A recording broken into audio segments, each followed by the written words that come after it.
So you can see that turn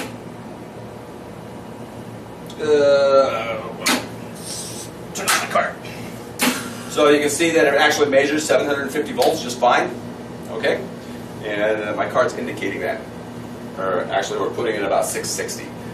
So now the important part of this is what happens if you put the meter in a function other than volts.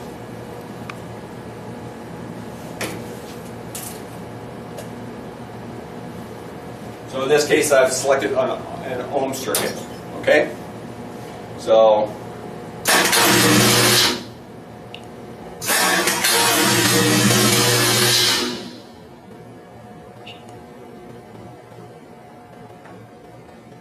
that's what